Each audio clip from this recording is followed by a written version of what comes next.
Madame, Monsieur, bonsoir. Merci de nous rejoindre dans cette émission spéciale de Vision. Très tôt dans son histoire, le cinéma s'est mêlé à la politique en fonction des intérêts parfois étroits.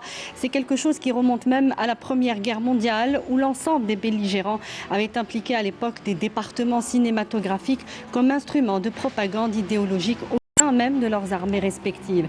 Une chaîne de télévision, cette fois franco-allemande, produit une mini-série intitulée Alger confidentiel et qui rafle déjà d'excellentes critiques dans la presse française avant même sa diffusion. L'intrigue tourne autour des traditionnels clichés sur les pays arabes en général et sur l'Algérie en particulier. Dans ce film qui, dans son teaser, pose pêle-mêle les concepts de liberté, famille, peuple, indépendance et religion, le tout avec un rapport malsain à la politique. C'est un cocktail explosif, comme le décrit Le Point français. Le choix de cette thématique jusqu'à celui des acteurs ou du timing de cette production cinématographique pose évidemment la question sur ses visées, loin de toute paranoïa ou hystérie patriotique. On en parle ce soir avec nos invités que je vous présente sans plus tarder. D'abord, Kamel Mensari, qu'on ne présente plus, directeur de publication dans le journal Le Jeune Indépendant. Nous avons avec nous également Redouane Khalif, analyste politique. Bonsoir. Bonsoir. Nous avons aussi avec nous ce soir M. Mohamed Berkouk, professeur des universités en relations internationales. Bonsoir. Bonsoir, madame. Et puis M. Mourtal Mediouni, analyste politique. Bonsoir à vous également. Bonsoir, madame. On va revenir rapidement sur la portée et les visées donc, de cette mini-série franco-allemande, comme je le disais, dans ce papier qui vous est résumé par Amel Esselider. Visiblement, pour l'audiovisuel public français, le dossier de la décennie noire n'est pas clos. Le poids de la haine de l'Algérie, de son peuple et de ses institutions légitimes est encore fort. Les Algériens ne décolèrent pas contre les médias du service public français. Des médias qui tentent de ressusciter l'époque de la décennie noire et qui ne désespèrent pas du retour d'un invraisemblable chaos en Algérie. Et pourtant, la tutelle de ces médias qui accueillent à bras ouverts le mouvement terroriste Rached, héritier du fils, devrait tirer des conclusions de l'échec des printemps arabes qui ont véritablement viré au chaos et au génocide en Syrie et en Libye. N'est-il pas temps pour ceux qui ont décidé de la production de ce navet de rétablir les vérités sur cette mémoire toujours traumatique chez les Algériens ? L'audiovisuel du service public français, qui soutient une organisation terroriste en Algérie, n'est pas sur la même longueur d'onde que la France, officielle, engagée dans une guerre contre le terrorisme islamiste dans le Sahel. Mais qu'attendre d'une chaîne dont le traitement des événements historiques balance entre la sacralité, quand il s'agit d'évoquer les camps de concentration pour les Juifs, et la caricature quand il s'agit de parler d'un pays arabe? Qu'attendre également d'une chaîne qui représente l'instrument d'une élite européenne qui semble avoir l'obsession de connaître mieux que les peuples des pays du Sud leur destin? Il y a également lieu de s'interroger pourquoi cette mini-série a été tournée en grande partie au Maroc, qui a accueilli à bras ouverts les équipes de cette chaîne. Comme les télévisions publiques françaises, Arte n'est pas à sa première production, où l'Algérie est inévitablement traitée comme un pays prototype de gâchis politique. Il y a une volonté manifeste d'essayer de créer les conditions d'un chaos en Algérie, que les Algériens n'ont aucune envie de revivre, pas plus d'y plonger. Ils tiennent à la stabilité de leur patrie, à leur sécurité assurée par leur vaillante armée nationale populaire et à leur liberté garantie et protégée par le président de la République. Kamel Mensari, c'est à vous que je m'adresse en premier. Est-ce que par les éléments qui sont donc réunis dans cette mini-série, il y a la volonté de susciter une polémique? Et sur quel sujet en particulier? D'abord, il faudrait, je crois qu'il faudrait d'abord situer le rôle de la chaîne, avant de parler de la série en 4 épisodes qui commence aujourd'hui. Donc la chaîne Arte est née d'une jonction entre la France et l'Allemagne au temps de Helmut Kohl et Mitterrand. Donc c'était d'abord pour que ce soit une chaîne qui valorise et qui fait la promotion des relations franco-allemandes en raison des différends historiques entre les deux pays.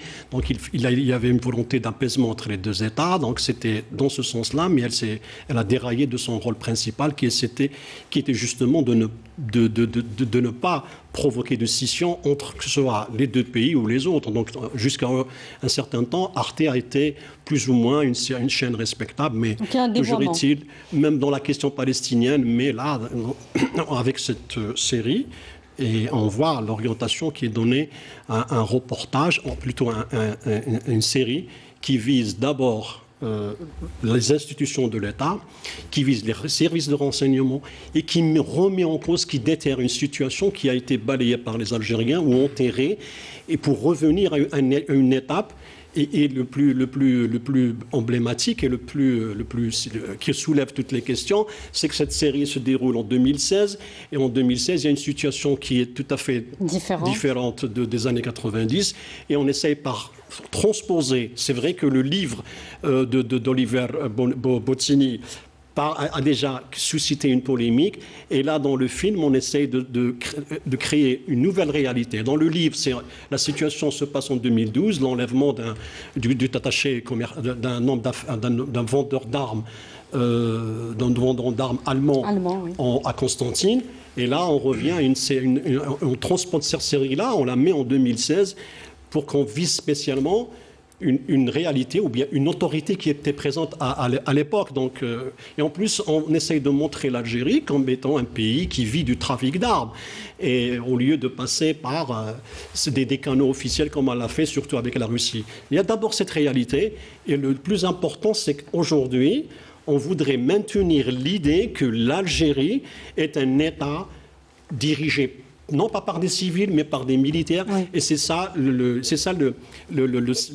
prototype de vision que les Occidentaux ont de l'Algérie. Et en plus, c'est une chaîne publique, c'est une chaîne, même si elle est franco-allemande, elle reste publique, elle est financée par les deux États.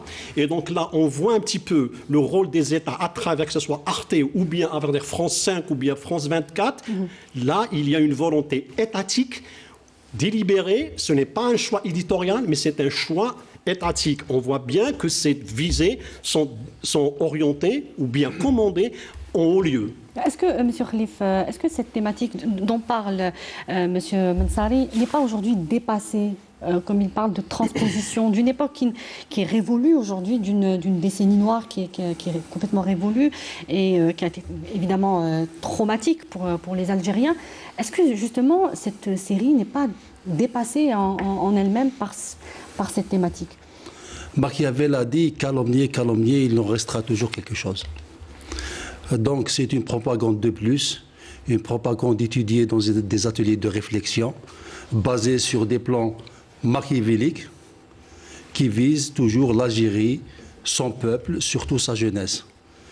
Après avoir misé sur l'échec du processus de réforme politique, qui a réussi à ce jour, maintenant il se focalise sur ce lien fort qui existe entre le peuple et les institutions fortes de l'État, dont l'armée nationale populaire. Donc c'est ce lien sacré qui lie les deux, et dont la nation est le principal point d'intersection, le Watan. Et donc il y a eu plusieurs tentatives précédentes, même sur les réseaux sociaux, pour discréditer premièrement nos institutions militaires, et deuxièmement, donner une image d'un pouvoir dictateur basé sur la répression. Mais je pense qu'aujourd'hui, nous sommes en face d'une nouvelle génération très consciente, très solidaire, qui pendant 3 ans a bien analysé la situation, bien analysé les menaces qui nous guettent, les menaces régionales, et même aujourd'hui avec l'implantation de l'État sioniste dans le côté ouest de l'Algérie, moi je pense que nous nous attendions à ça. Monsieur Medioni, la reproduction de ces clichés systématiquement dans ces productions cinématographiques, de fiction ou de documentaires, est-ce qu'elle dévoile en soi déjà des visées? Parce qu'il n'y a pas de recherche finalement. On tombe dans les mêmes clichés. Effectivement, mais moi je voudrais signaler juste quelque chose de très important. J'ai fait partie des gens qui ont défendu cette République pendant cette décennie noire dont mes amis en parlent. Et j'étais sur le terrain, donc j'avais vécu dans ma chair les souffrances du peuple algérien à cette époque-là. Et pour revenir à l'histoire, ceux qui ont mis au point le terrorisme dans le monde entier, c'est les Occidentaux. Et ça, c'est par justement les déclarations des services de renseignement américains, des officiers qui sont aujourd'hui à la retraite, qui ont commencé à parler, comment ils sont. D'ailleurs, on parle des moudjahidines afghans, et le terreau duquel venaient les terroristes en Algérie à cette époque-là, c'était l'Afghanistan. Donc c'était les Occidentaux qui avaient mis au point les groupes terroristes. Quand la France, aujourd'hui, elle parle de lutte antiterroriste, moi je me rappelle que pendant la décennie dont vous parlez, madame, des journalistes, des intellectuels, des comédiens ne pouvaient pas avoir un visa pour l'Occident. Par contre, les terroristes du GIA avaient trouvé refuge.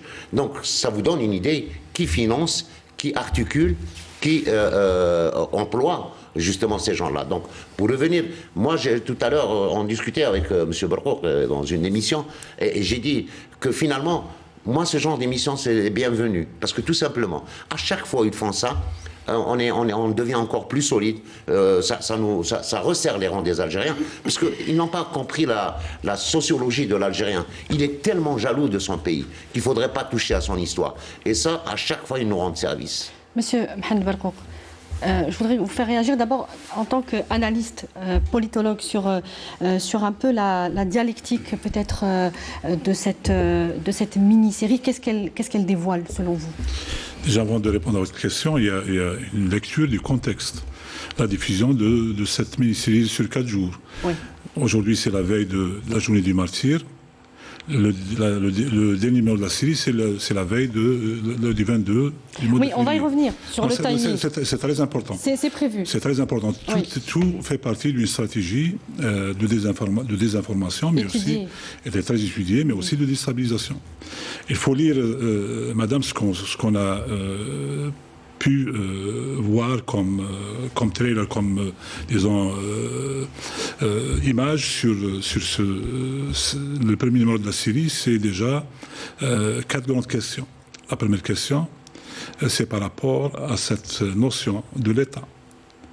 Donc c'est pas seulement une déstabilisation, c'est l'image. Deuxièmement, c'est par rapport à cette relation très forte entre l'armée et la nation. Troisièmement, c'est par rapport aussi aux relations algéro-allemandes. Le choix n'est pas fortuit.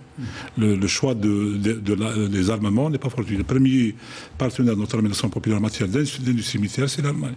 Le quatrième point, c'est un point très très important, c'est pratiquement une provocation par rapport à un certain nombre de valeurs communes aux Algériens. Donc pour dire qu'il faut lire cette mini-série, non pas en tant que fiction transformée en mini-série, mais plutôt comme un acte bien étudié, bien formulé, faisant partie d'une stratégie. Cette mini-série diffusée par une chaîne franco-allemande, essentiellement française, de par la nature, disons, des acteurs et des réalisateurs et des scénaristes, mais aussi de par le choix du jargon utilisé. Quand on parle de corruption, quand on parle de cette junte militaire entre guillemets, c'est pas les années 90, madame. Les années 90, politiquement, scientifiquement, historiquement, c'est réglé. Dans cette même série, il y a l'utilisation d'un nom d'une actrice homonyme d'une personne qui avait aussi fait le relais des médias français pour justement s'attaquer à l'Algérie. La notion de Kutiki, on sait bien qu'elle a été un pur produit de laboratoire outre-mer, mais qui faisait partie aussi d'une stratégie. Il faut nous rappeler, madame, aussi. J'étais professeur des universités à l'époque en Europe.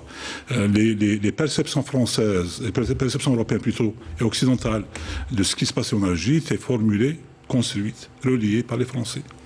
Il y avait un certain nombre d'acteurs américains ou autres, un ancien de la CIA qui avait écrit un livre sur l'Algérie, Graham Fuller, après avoir pratiquement été désavoué par les événements, il a fini par admettre que son livre était basé sur des données données justement par la France. Donc aujourd'hui, donc justement, pour répondre à ma question sur la reproduction systématique de ces clichés, donc c'est voulu, c'est perpétué dans le temps. C'est une stratégie. Jusqu'à aujourd'hui. C'est une stratégie.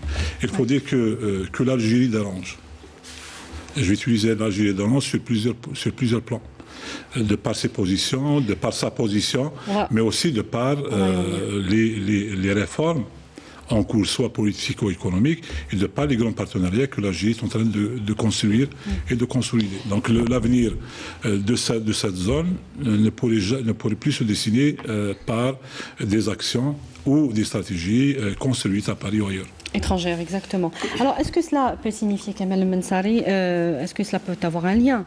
Évidemment, ça ne peut être que ça, un lien avec la célébration donc, prochaine du 3e anniversaire du Hirak, justement malgré la prise de conscience collective, politique et citoyenne des Algériens, avec ce qui est en gestation en termes donc d'acquis et d'avancées politiques, le raffermissement, on en parle, du front interne, l'Algérie est toujours dépeinte comme un pays, à travers le prisme européen, comme un pays fermé, dangereux, opaque. Donc, est-ce que cette série va encore dans ce sens? Et dans quel but aujourd'hui? Mais ce sont des stéréotypes qui sont partagés. Mais quel est le but actuellement? D'accord. Même si on connaît Oui. la mécanique. Ce stéréotype que vous décrivez, il est partagé par tous les pays arabes, pratiquement tous ceux qui ne sont pas à la solde ou ceux qui sont pas dans ce qu'on appelle à la solde des Occidentaux. Ceux qui dérangent, donc il faudrait d'abord les dépeindre comme des États dictatoriaux, des États autoritaires, des États où la liberté d'expression n'existe pas. Donc c'est un schéma qui existe déjà. Donc le terrain est déjà déblayé. C'est vrai que nous, quelque part, c'est-à-dire que moi ce qui m'intéresse le plus, c'est qu'on ne faut pas qu'on donne de la matière à ces gens-là pour les laisser toujours exploiter. Il faudrait colmater les brèches à l'aide de l'intérieur, essayer de régler les problèmes qui concernent les inter-algériens. Et à partir de là, on pourra fermer, comme on appelle, une porte à tous ceux qui essaient de venir semer le trouble ou nager en trouble en Algérie. Mais moi, il y a quelque chose qui m'a vraiment intéressé, qui m'a interpellé, c'était l'interview du réalisateur Abdraouf Dafri sur RFI, où il disait, parce que pour revenir avec votre question par rapport au Hirak, il disait une chose, il disait que les manifestations pacifiques ne servaient à rien. Il disait que la Révolution française, la Révolution a eu lieu par le sang. Il faudrait qu'il y ait du sang. Il avait même parlé du fait que les révolutionnaires, en 1789, ont tué des bébés, ont tué des enfants, que ça se passe comme ça. Qu'avec un régime comme celui de l'Algérie, il ne faut pas aller au pacifisme par l'action pacifique, mais par l'action violente. Et c'est là où on comprend l'arrière-pensée et en même temps qui est la nature ou bien la philosophie ou bien la tendance politique du réalisateur. D'abord, c'est quelqu'un qui a été oscarisé. On sait très bien que ceux qui sont oscarisés en France ne peuvent être que ceux qui sont qui bénéficient du satisfecit du quota culturel et cinématographique et politique. Donc il faut toujours des spécimens qui sont prêts à attaquer l'Algérie, ils sont prêts à tout pour attaquer l'Algérie. Les exemples sont nombreux dans le domaine des médias, dans le domaine de la littérature et dans le domaine on a eu des écrivains qui attaquent l'Algérie constamment, il y a eu des opposants qui sont... Tous ceux qui servent cette cause-là sont les bienvenus, défendus et même promus. Donc, il faut réfléchir déjà au background de ce monsieur, qui a apparemment, il est en train de, un réalisateur ne peut pas être, c'est anormal qu'un scénariste qui peut venir aujourd'hui parler de tenir un langage de violence. Et ça, c'est qui est étonnant, parce que venant d'un scénariste, c'est pratiquement incompréhensible. En principe, on ne prône pas la violence et on ne prône pas le chaos. Alors, est-ce qu'il y a la volonté, à travers ce que vous dites, est-ce qu'il y a la volonté de renvoyer l'Algérie vers cette époque de violence, puisque ça ne s'est pas fait lors du Hirak, c'est ce qu'on comprend. Oui, ça ne s'est pas fait lors du Hirak avec des manifestations pacifiques. Les Algériens ont démontré qu'ils ne peuvent pas, que basculer vers la violence ne fonctionne pas. C'est-à-dire ils ont compris que personne ne peut les manipuler dans ce sens-là. Ils ont démontré qu'ils ne peuvent pas être violents, que pendant tous les vendredis, il n'y a jamais eu vraiment de violence. Ça s'est passé dans le calme, généralement dans le calme. Mais lorsque cette solution-là, que cet aspect-là démontré par les Algériens déplaît à ceux qui veulent que le chaos persiste, ils sont en train de donner des leçons. Ils disent arrêtez de faire des manifestations pacifiques, il faut passer à autre chose. Et là, on renvoie au terrorisme. Donc, il y a une promotion du terrorisme, de promotion de l'acte violent par rapport à l'acte pacifique. Et ça, c'est une visée qui est extrêmement dangereuse et qui est véhiculée dans ce film. Et en même temps, démontrer que à travers l'enlèvement du vendeur d'armes allemand à Constantine, que derrière là, on le dit, on va l'entendre, que c'est les services de renseignement qui l'ont fait. Donc pour démontrer que tout ce qui se passe, les enlèvements ou les massacres ou les assassinats, ne sont pas l'œuvre des islamistes parce que c'est prononcé par l'acteur, celui qui fait office d'enquêteur, et ce qui démontre que l'orientation du film se démontrait que tout ce qui s'est passé en Algérie ou ce qui se passe actuellement est l'œuvre des militaires. Donc il y a une attaque visée, ciblée, orchestrée, bien organisée. Donc le concept du film, de la série est là. Donc l'idée principale, c'est comment attaquer l'institution militaire et tous les services de renseignement en démontrant à travers un cas de fiction, à partir d'un livre de 2012, enfin sorti d'une situation de 2012, que l'Algérie, que tout ce qui s'est passé en Algérie n'est pas l'œuvre des islamistes, mais c'est l'œuvre des militaires. Et c'est ça le danger. Donc on voudrait maintenir l'idée entendu durant le Hirak par certains que c'est l'armée qui tue, que c'est les services de renseignement qui tuent, et que c'est le véritable pouvoir, c'est l'armée. Voilà. Non, on n'a plus besoin de poser la question de qui tue qui. Dans le film, c'est déterminé. C'est déterminé dans la série. Monsieur Khalif, justement, par rapport à ce que dit Monsieur Mounsari, cette dichotomie entre les médias publics, justement, qui maintiennent ces théories, qui soutiennent donc les organisations françaises, et l'État, la France officielle, en tout cas, qui lutte contre le terrorisme sur son territoire et dans le Sahel. Comment on peut analyser cette dichotomie, justement, cette schizophrénie? Il faudrait se poser les bonnes questions. Qui détient le lobby financier? Qui détient le lobby médiatique dans le monde? Mais aussi, qui sont les complices? Qui sont les sous-traitants? Toutes ces stratégies, tous ces plans machiavéliques, toute cette propagande visent à charger cette jeunesse algérienne, qui représente un grand potentiel pour l'Algérie, contre leur pays. Surtout qu'aujourd'hui, l'Algérie est un État fort par ses institutions. L'Algérie s'est faite beaucoup d'ennemis ces derniers temps. Avec la position de l'Algérie concernant le pacte entre les sionistes et le Maroc, la relance de la cause palestinienne, elle va être au centre du prochain sommet arabe, la réintégration de la Syrie au sein du Jami'a Dawal Arabiya, et donc la cause Polisario, tout ça dérange. Ce géant qui refait surface. Aujourd'hui, il faut savoir que ces complotistes, ils ont une vision du monde 2040-2050. Ils n'ont pas une vision courte de ce monde. La nouvelle répartition mondiale, la géopolitique, si on y va plus large, plus loin, on comprendrait mieux que les enjeux aujourd'hui, ils sont économiques, politiques, aussi religieux. Le redéploiement des grandes forces mondiales en matière d'économie, d'armement dans la région. On voit aujourd'hui ce conflit entre la Russie et la France au sujet de l'Afrique. Et la Chine aussi. Et la Chine aussi. Et donc tout est lié. Mais l'Algérie, elle est au centre de cette géopolitique, de cette économie, avec un potentiel, avec un État fort qui se fait. Donc il faut casser tout ça à ce prix. À tout prix. Monsieur Mohamed Belkhouk, j'aimerais qu'on revienne sur ces documentaires, ces productions cinématographiques, de fiction, du documentaire aussi. Donc les chaînes françaises n'en sont pas à leur coup d'essai. Il y a eu donc ces documentaires sur le Hirak à l'époque sur France 5 et sur la chaîne parlementaire. Le premier avait été réalisé d'ailleurs par un franco-algérien. On se souvient que c'était Moustapha Kessous. Pareil donc pour cette mini-série dont on a parlé donc du scénariste. Ce ne serait donc plus une vision européenne froide, méconnaissante de la politique et de la culture algérienne, mais des acteurs issus de l'immigration ou des enfants de l'Algérie tout simplement qui ont immigré. Donc est-ce que ce choix, et vous parliez d'une stratégie bien étudiée, est-ce que ce choix donc délibéré est là pour duper un public de plus en plus jeune, accro aux plateformes donc, qui proposent des films et autres applications qui proposent des films donc gratuitement. Donc il y a un choix de viser un public le plus large possible. Bon, Arte, c'est 2,9% de l'audience. C'est pas énorme, effectivement.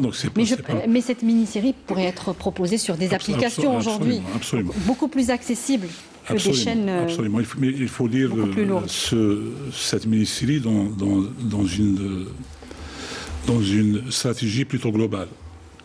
Je suis totalement d'accord avec Kemal et M. Khalif par rapport à ces choix pour répondre à un contexte où l'Algérie est en train d'émerger. Est en train d'émerger. En Méditerranée occidentale, on est la deuxième puissance militaire. La première sur le flanc sud. On est aussi un pays qui émerge sur le plan économique. Avoir juste notre PIB comparé à nos voisins. L'Algérie, dans les lectures prospectives, peut aussi être une puissance régionale, multidimensionnelle. La France est en déclin.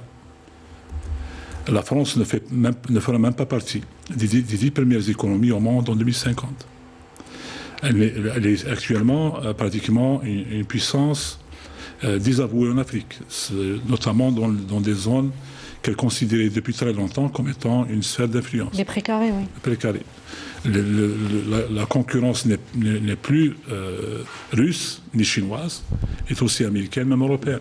Alors, puisque vous évoquez le contexte régional, on va revenir à ma question, je ne l'ai pas oublié, mais pour évoquer donc le contexte régional, donc ça peut expliquer cette réaction aussi, ce qui se passe au Mali actuellement, en Libye, ça peut expliquer cette offensive. C'est un des facteurs, mais il n'est pas le seul, parce que je pourrais peut-être lire cette mini-série au moins sur 2 ans. L'angle de la chaîne qui a financé 12 produits justement sur la Libye et en coopération avec Ben Aroun et Libye, donc avec cette notion de promouvoir la démarche violente du changement. On a vu que ce même groupe de l'euro-sionisme a été à l'origine de la résolution du Parlement européen novembre 2019 contre l'Algérie. Un disciple de BHL, Raphaël Glucksmann. Donc, il faut aussi dire aujourd'hui que c'est le premier et le deuxième angle, c'est par rapport aussi à cette vision et cette ambition de la France notamment, de la France que je pourrais qualifier de néocoloniale, de voir émerger des dynamiques déconstructives pour ne pas dire destructrices en Algérie. Parce que il faut aussi entreprendre dans cette analyse au moins deux petites réponses à 2 grandes questions. La première question, qui demande pourquoi s'attaquer à l'armée nationale populaire. Parce que c'est pratiquement la colonne vertébrale et l'épine dorsale de notre système politique. Cette même armée qui est devenue actuellement parmi les 30 meilleures armées au monde, avec des projections de progression en matière de puissance comparative totalement réelles. Mais la deuxième question aussi, c'est par rapport aux ambitions, non pas seulement de la France néocoloniale, mais aussi des relais du sionisme mondial. Parce qu'aujourd'hui, il y a un excellent livre de Omar Brouski, le journaliste d'investigation marocain, qui parle essentiellement de cette alliance entre l'argent français et les médias pro-sionistes et le marxisme. Donc il y a cette alliance, cette coopération qui n'est pas saine. Donc ces ambitions partagées sont pratiquement sur 3 niveaux. Le premier, c'est la déstabilisation systémique de l'État, vu qu'on a fait une réingénierie du système qui a abouti sur des institutions plus légitimes, Deuxièmement, c'est aussi s'attaquer à la stabilité systémique de l'État qui est construite autour de symboles partagés, autour d'institutions reconnues, mais aussi surtout autour d'une institution de la stabilité qui est toujours en faveur d'une stabilité faite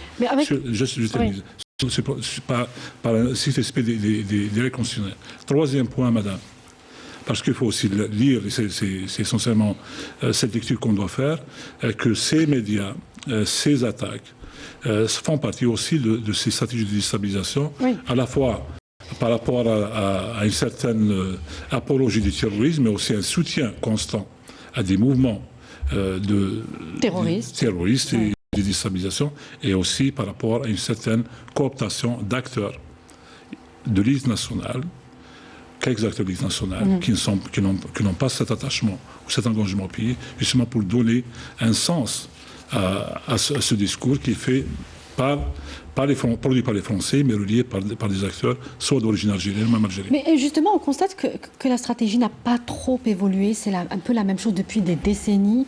Cela nous renvoie justement à ce qu'on a connu par le passé. Je le disais, la reproduction des clichés, l'implication aussi d'acteurs donc issus de l'immigration, donc la volonté d'impliquer la diaspora algérienne avec laquelle il y a un lien très fort là aussi, donc semer le doute ou semer le trouble là où il y a des liens, là où il y a une cohésion, ça n'a pas évolué. On nous propose toujours la même stratégie finalement. C'est peut-être le secret de son inefficacité. Ça a évolué, madame, ça a évolué dans le sens où aujourd'hui, on est en guerre de 4e génération. Et ça fait partie des guerres de 4e génération.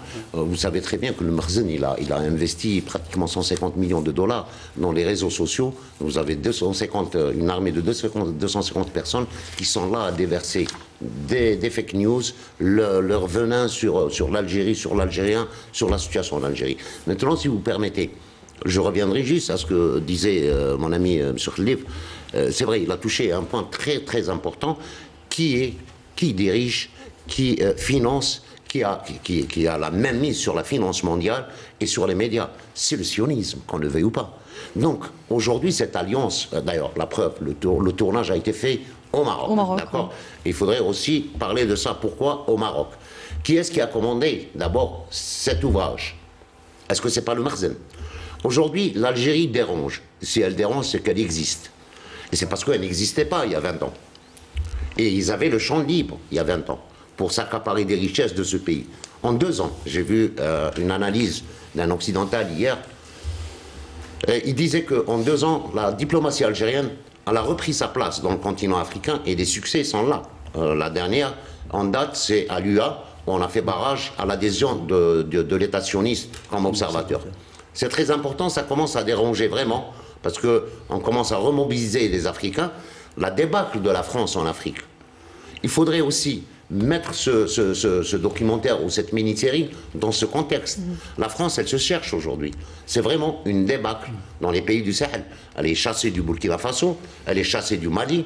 Le Niger, ça ne veut pas dire qu'elle va rester, parce qu'il y a eu déjà des manifestations au Niger qui demandent le départ et la fermeture des bases françaises. Et il y a la concurrence, parce que cette Afrique, aujourd'hui, c'est elle qui renferme les terres rares, tout ce qui est pour les technologies de demain, c'est l'Afrique. C'est l'avenir. Et hier, justement, avant le sommet Union UE, il y avait justement le porte-parole, je crois, de la présidence française qui parlait de ça. Sur le départ de la France du Mali, a dit qu'on ne peut pas abandonner le Mali. On ne peut pas abandonner le Sahel. Il a parlé des richesses. Et là, d'un seul coup, c'est le masque qui tombe. C'est-à-dire que ce n'est pas la lutte antiterroriste dans le Sahel, mais c'est la chasse aux richesses des pays africains. L'Algérie aujourd'hui debout. Parce que je vais vous parler, je vais faire la liaison avec le voisin. Voilà pourquoi ces documentaires, c'est maintenant. Il a été fait un certain temps, mais c'est maintenant, à la veille du Hirak. Oui, sa diffusion, le timing de sa diffusion. Exactement. Le Hirak, les revendications du Hirak, elles font partie des 54 points du président de la République. Actuellement, on est sur la voie de réaliser ces points sur le plan institutionnel, politique, économique, etc. C'est le premier pays non européen qui a instauré une prime chômage. Alors, imaginez la crise sociale qu'il y a actuellement au Maroc. Le problème de l'énergie, qui a fait augmenter, qui a fait flamber tous les prix. Et j'ai vu des documentaires où le Marocain n'arrive plus à joindre les deux bouts. Est-ce que cette façon de subventionner les prix pour que l'Algérien ne souffre pas trop de cette crise économique mondiale, est-ce que ces primes de soutien pour une jeunesse qui n'a pas encore trouvé du travail ne dérangent pas et ne permettra pas de mettre le feu aux poudres dans la société marocaine? Donc ce documentaire n'est pas pour nous rappeler, parce que je crois que l'Algérien aujourd'hui, il est vacciné contre la violence. Preuve en est que dans les élections passées, toutes les élections, l'islamisme politique a été vaincu en Algérie. Et on voit dans les résultats des élections, comme le terrorisme a été vaincu.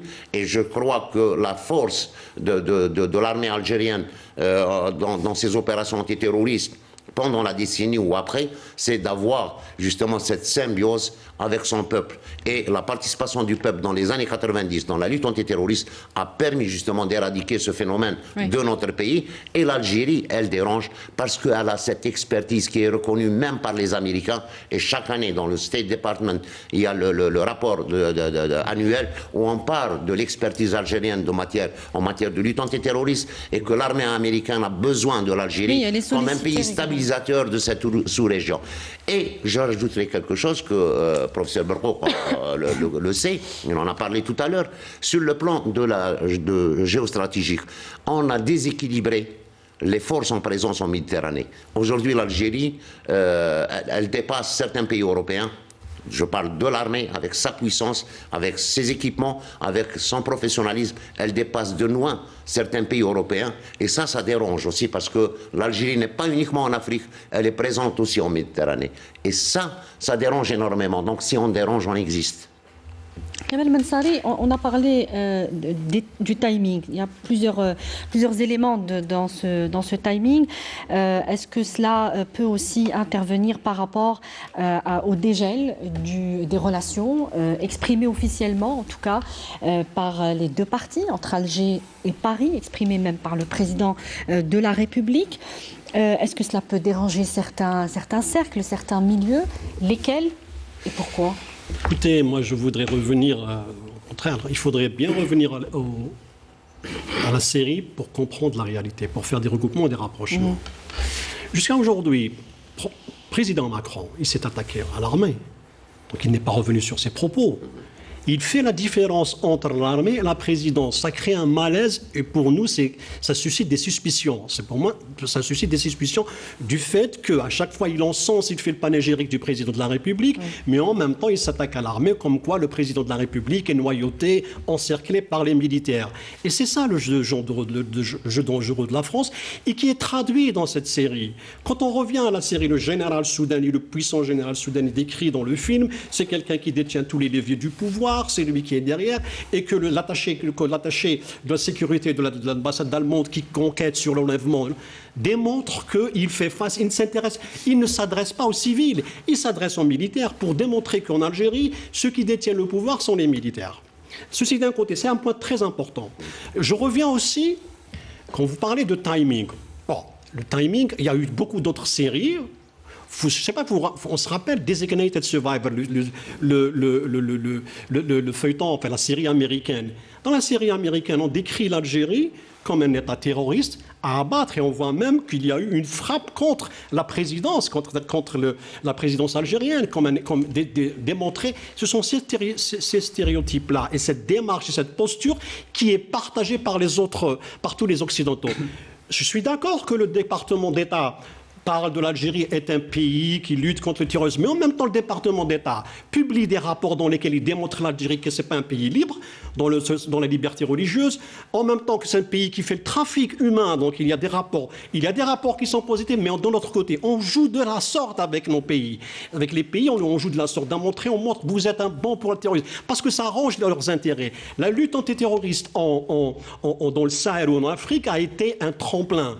Le premier pays qui est en train de payer les rançons, c'est qui? C'est la France, on le dit, tout le monde le sait, est reconnu. Il y a les Suisses, il y a aussi les Français. L'ambassadrice des États-Unis au Mali, l'ancienne ambassadrice, avait dit que la France a payé 13 milliards de dollars Les Français ont payé 13 milliards d'euros pour libérer leurs otages. C'est-à-dire qu'il y a une sorte on entretient le terrorisme à travers le paiement des rançons.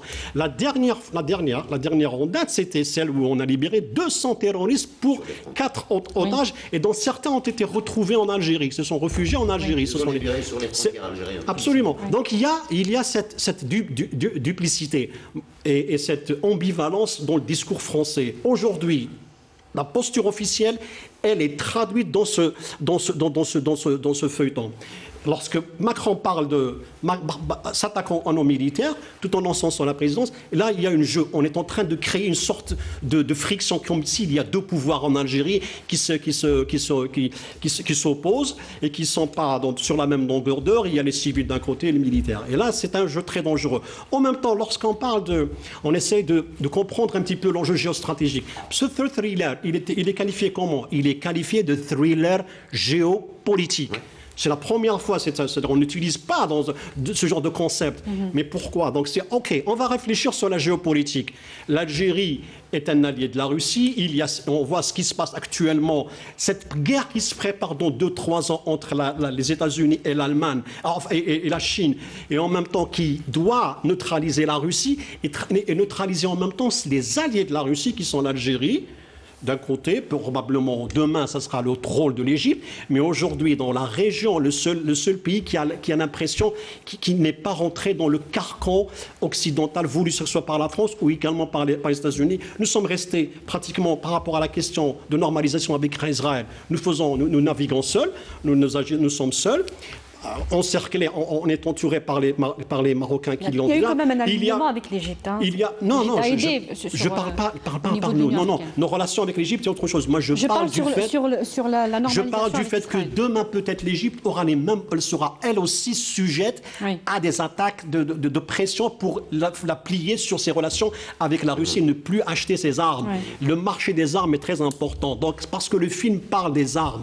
C'est-à-dire que en plus de ça, on essaye de ternir l'image de l'Allemagne aussi, qui est un partenaire important. Dire que ce pays-là qui a combattu le nazisme, qui a combattu, qui était contre la dictature nazie, est en train de financer la dictature.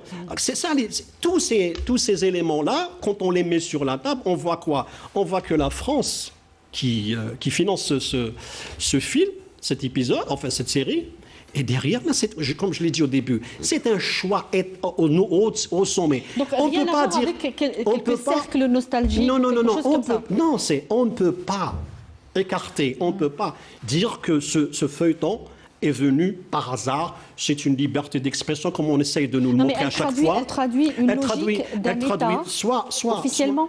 Écoutez, aujourd'hui, parler de la dictature, parler de l'immigration, parler de l'islamisme, ça marche dans la campagne électorale française. Justement, j'allais poser la question à ça fait nourrir les débats, et en même temps, ça permet de gagner des points dans les sondages. Monsieur Mohamed Berkouk, la donne électoraliste, elle est forcément incluse encore une fois, dans ce facteur de timing.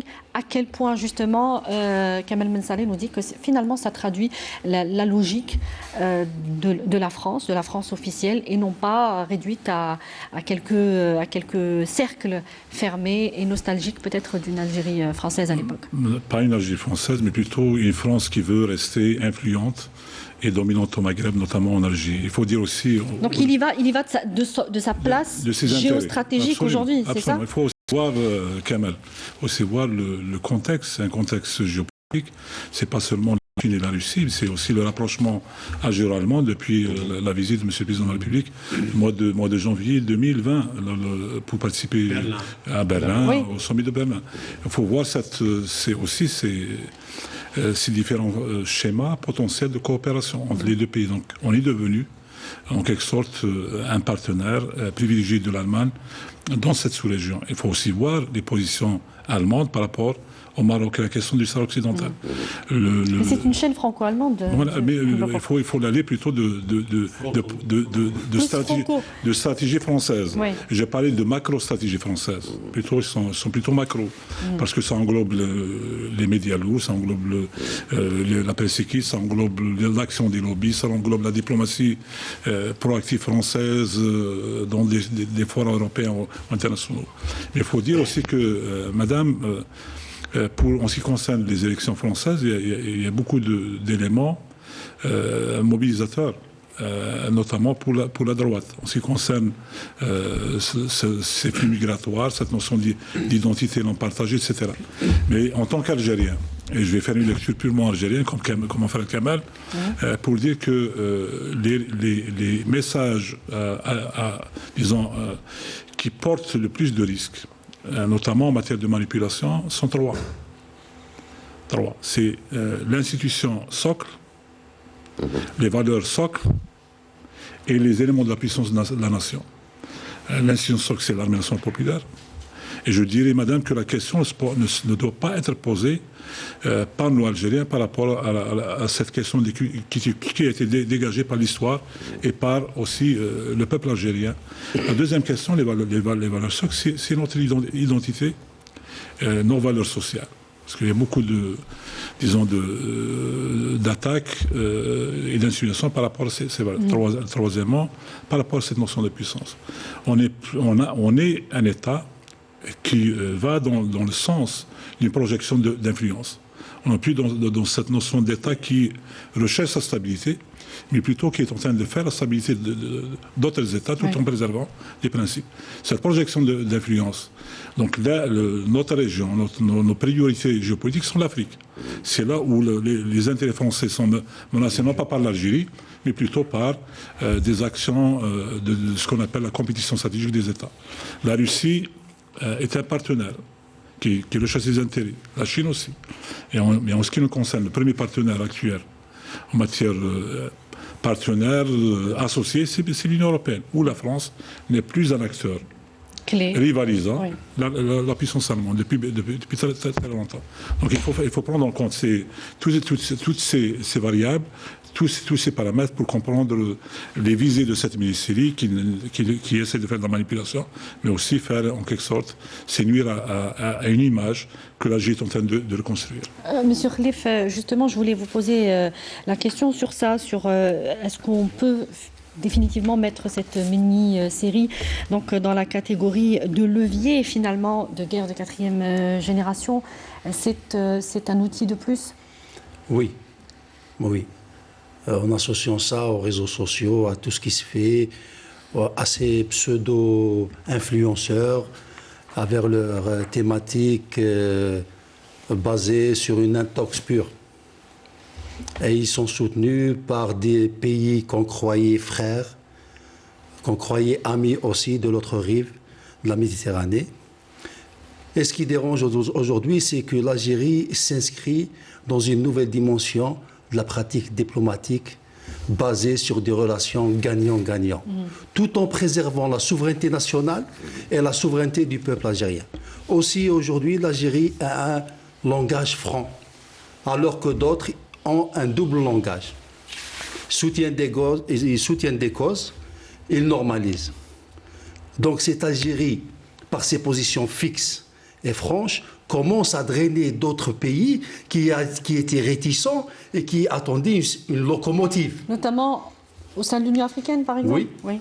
Et de la Ligue arabe, on verra et de la Ligue arabe. Les résultats. Alors, vous avez tout compris. Oui. Et donc cette Algérie qu'on doit casser dans son élan pour préserver des plans, surtout en Afrique, comme l'a dit M. Belrok. Ce n'est pas pour les beaux yeux des Africains qu'ils y sont partis, les Français.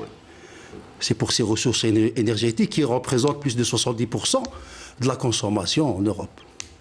Donc je pense que notre jeunesse, beaucoup plus notre jeunesse, est très consciente de tout ça. C'est elle qui est visée, justement. Oui, bien sûr. Oui. Alors, est-ce que vous pensez que notre jeunesse, justement, est suffisamment consciente? Pareil contre ces Elle a démontré dans la première phase de Hirak, avec une démarche sereine, sans embûche, alors qu'on a essayé de l'infiltrer, de la désorienter. Et là, l'action des services sécuritaires était remarquable. Les décisions sages de l'armée, il faut qu'on les salue aujourd'hui. Ils nous ont évité une catastrophe. Parce que beaucoup ont misé sur l'échec du processus présidentiel, électoral présidentiel, et partir vers une constituante, vers d'autres processus qui auraient divisé l'Algérie et qui auraient fait des économies à ceux qui nous veulent du mal. Monsieur Mdiouni, est-ce qu'on est clairement dans une guerre On le sait, que nous sommes dans un contexte de guerre de 4e génération, mais les tentatives sont nombreuses finalement. Oui, les tentatives sont nombreuses, comme vient de le citer M. Khalif. Il n'y a pas que... Bon, c'est un média lourd, donc c'est très important. Moi, je dirais que c'est un média public, donc je souligne, comme il a si bien souligné, que c'est une... À faible audience quand même, hein, il faut le souligner. Non, mais... C'est pas les mastodontes des médias publics. Il faut faire la différence entre le poids de la chaîne et le poids du contenu d'aujourd'hui. Donc il faut faire une différence. Qui sera diffusé évidemment plus sur les réseaux sociaux. Il faut s'attendre à ce que beaucoup d'Algériens vont le voir. Exactement. Vont le partager. C'est un média lourd, donc c'est un média public. Donc c'est une politique d'État qui a été conçue dans des laboratoires, qui a été analysée, qui a été... le timing a été fait, d'accord ? Et justement, il a si bien souligné, comme la déclaration du président Macron sur les militaires et sur la présidence. Donc ça, c'est très important à le souligner parce que dans le documentaire, qu'est-ce qu'on voit dans la mini-série? On s'attaque à l'armée. Et dans les mouvements, la NED, justement, tout ce qui a... les révolutions colorées, c'était ça. Comment abattre l'institution militaire parce que c'est le garant de la stabilité. Ils n'ont pas pu. Et justement, donnez-moi un seul pays où on marche, des millions d'Algériens, on marchait pendant 2 ans, il n'y a pas eu un seul blessé. Et ça dérange aussi. Ça aussi, ça dérange, parce que combien on fait de victimes, les gilets jaunes, en France, d'accord? Donc ça aussi, ça dérange. Mais je pense que l'Algérien, il est conscient, et justement, vous avez parlé de la jeunesse, elle est tellement jalouse de son pays qu'on le voit, même les 5e générations qui sont en France et qui n'ont pas connu peut-être l'Algérie, on les voit à chaque fois où l'occasion leur est donnée, ils sortent avec le drapeau algérien et ne touchent pas à mon Algérie. Donc ça, je pense que on est à l'abri de... C'est des tentatives qui n'aboutiront jamais parce qu'on a essayé de nous déstabiliser dans les années 90. Il y a eu un embargo qui a été appliqué pratiquement sur l'Algérie. On étouffait avec cet embargo. Je me rappelle, à cette époque-là, on ne pouvait même pas acheter une lampe. Donc pour vous dire qu'on s'en est sorti grâce à cette cohésion entre l'armée et son peuple, on est sorti grandi de cette expérience malheureuse dans le sang, mais on a sauvé notre pays et même les printemps arabes, ça n'a pas marché avec l'Algérien. Le Hirak, ça n'a pas marché parce que les revendications étaient légitimes au départ. On a essayé de le dévier de son contenu vers... et l'Algérien a pris conscience parce qu'après, c'est les Algériens eux-mêmes qui ont dénoncé ce qui se passait dans le Hirak et on a vu les 2 organisations qui étaient financées par le lobby sioniste et par le Makhzen, à savoir le MAC et Rached, qui actuellement, ils ont pied en France. D'ailleurs, une chaîne de télévision qui est tout le temps s'attaque à l'Algérie, et qu'elle est composée de mercenaires algériens, elle est à Saint-Denis. D'accord? Une radio qui est là-bas aussi. Donc la France, elle n'a jamais lutté contre le terrorisme. La France et les Occidentaux ont toujours fourni l'argent, les moyens aux terroristes. D'ailleurs, Daesh, comment expliquez-moi qu'en pleine guerre, dans l'apogée de Daesh en Syrie, Lafarge continue à produire. Oui. Le feuilleton, il est là. Très impliqué, hein, Lafarge. Voilà. Kamel Mansaleh, on terminera avec vous, justement, à la lumière de ce qu'on vient de dire, et les résultats de lutte antiterroriste de la France dans des pays comme le Mali, ce qui se passe au Niger, ce qui se passe au Burkina Faso aujourd'hui. Est-ce qu'on devrait regarder ce que nous voyons comme des attaques aujourd'hui? Est-ce que nous devrions les regarder avec plus d'inquiétude? Il faut aussi se dire, est-ce qu'on aura les moyens de faire une production pareille, similaire, dans laquelle on attaque justement ça, on démontre nous-mêmes, avec nos acteurs, ce qui se passe au Burkina Faso ou bien dans le Sahel. C'est-à-dire que ce qui se produit actuellement au Sahel, il y a surtout une prise de conscience que la France, c'est vraiment un vrai problème. C'est-à-dire que sur le plan économique, on ne voit rien. Et ça a été insultant pour les Maliens d'entendre que l'ambassadeur, avant qu'il soit chassé, de dire que Le Drian va venir avec des contrats et tout, comme s'il allait distribuer des bonbons. Oui. Ça, c'était vraiment insultant pour les Maliens. Et en plus, la lutte antiterroriste, depuis 2012, depuis 2012, l'échec est patent. Oui. Donc, en plus, la sortie de la France du Sahel, enfin, la fin de Barkhane a été décidée justement par les politiques français au sein du Sénat pour dire nous sommes en train de payer de l'argent et on ne gagne rien, sans parler de l'argent qui a été payé en parallèle pour les rançons. Ça, c'est d'un côté. De l'autre, aujourd'hui, la France, elle a démontré qu'elle n'a pas réglé le problème du terrorisme au Sahel, qu'elle a justement exacerbé la tension et qu'elle ne veut pas laisser les gouvernants et les peuples prendre leur destin en main. Oui. Et c'est que la campagne qui est en train de viser les Maliens aujourd'hui, de démontrer, en les appelant juntes, c'est ce matraquage-là de juntes similaire à ce qui se passe en Algérie. Des résultats, on peut le dire, sur le plan politique. Même si les Maliens doivent être les maîtres de leur destin. Moi, je voudrais finir sur une chose. C'est qu'il est désolant à chaque fois de voir que ceux qui produisent ce genre de contenu, ce genre de reportage, sont d'extraction algérienne. C'est-à-dire qu'il faut utiliser un Algérien pour faire passer la pilule. Donc c'est dit par un Algérien, mais si on revient en Algérie, on a eu les Harkis qui ont combattu, qui étaient fortement convaincus que la France ne partira jamais et qu'ils étaient sur le bon côté. Donc c'est ça un petit peu qui revient, que la France repart à chaque fois utilise les mêmes procédés, les mêmes gens et les mêmes. Il faudrait aussi repenser les relations avec la France. On ne peut pas nous dire à chaque fois que non, il s'agit de liberté d'expression, ça ne regarde pas. Il n'y a aucun État. Hollywood est au service de Washington, comme toute la presse française et le cinéma est au service de l'Élysée. Il y a une stratégie qui va avec. Donc on ne peut pas aujourd'hui, quand on veut montrer la grandeur de la France à travers les films, c'est dans quel but? C'est pour montrer que la France est un pays fort. Donc il y a une volonté politique. C'est pareil pour les États-Unis. Quand on veut attaquer la Russie, on montre des films anti-russes où les Russes sont des méchants. C'est les méchants. Au service des idéologies. C'est absolument ça. C'est ça le soft power. Exactement. Juste une chose, c'est une précision de taille. La dernière déclaration de Le Drian concernant le Mali, il a dit cette junte qui a commis deux coups d'État, c'est insupportable. Alors cette junte, la première, je parle de ce gouvernement de transition, je rappellerai juste à M. Le Drian que le Premier ministre de ce premier gouvernement provisoire a été reçu à l'Élysée avec le tapis rouge. Donc là, il y a une contradiction. Mais voilà, ça c'est la France qui est amnésique quand elle le veut. Mais comme venait de le souligner notre ami, tout est calculé.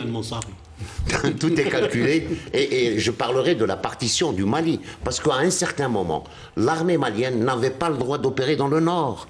Oui. Et ça, c'est les forces Barkhane. L'éclatement du Mali a même été ce qui a été dénoncé dernièrement par le Premier ministre malien. Exactement. Un dernier mot sur ça, sur ces inquiétudes qui peuvent peser aujourd'hui, puisque les attaques sont récurrentes. Il y a une cible, il y a une stratégie. Vous l'avez décortiqué tout au long de l'émission. Est-ce que nous devrions être plus vigilants, plus inquiets? Je crois que c'est des attaques qui vont conforter davantage notre cohésion nationale. Si trois conditions sont réunies. La première, c'est le rôle que nous devons faire en tant qu'élite nationale. La deuxième chose, c'est aussi arriver à produire, comme les Américains le définissent, counter-narrative. C'est un discours vrai. Et la troisième chose, c'est justement revoir cette relation avec la France sur au moins cette notion. On a commencé avec la souveraineté mémorielle, avec les dépassements de Macron, mais aussi par rapport à un certain nombre d'actions reliées soit par les médias, par des ONG, mais aussi par leurs diplomates. Et troisièmement, c'est juste peut-être pour continuer dans l'analyse de mon ami Kamel, la France a été à l'origine de la complexification du terrorisme, non pas au Sahel, mais sa prolifération sur une base communautaire, à partir du Mali, vers le Burkina, le Cameroun, le Togo, le Bénin, la Guinée, jusqu'à la baie de Guinée. C'est justement par rapport à cette nouvelle projection du terrorisme et son instrumentalisation par la France dans cet espace. Monsieur Khalif, vraiment pour terminer. Moi, je ne répéterai pas ce qu'ont dit mes confrères, mais il faudrait revenir sur les orientations du président de la République concernant une production cinématographique forte, de qualité, qui nous permettra de mettre en place un vaccin pour nos jeunes contre toutes ces propagandes qui ne vont pas cesser pour déstabiliser cette Algérie qui va de l'avant. Je vais vous remercier donc Monsieur Redouane Khalif. Je rappelle que vous êtes analyste politique. Merci d'avoir été parmi nous. Je remercie également Kamel Mensari, directeur de publication du Jeune Indépendant. Merci également à Mokhtar Mediouni, analyste politique, et Monsieur Mohamed Berkouk, professeur des universités en relations internationales. Merci à vous de nous avoir suivis dans cette émission spéciale. Je vous souhaite une très belle suite avec donc la suite de nos programmes. Bonne soirée, au revoir.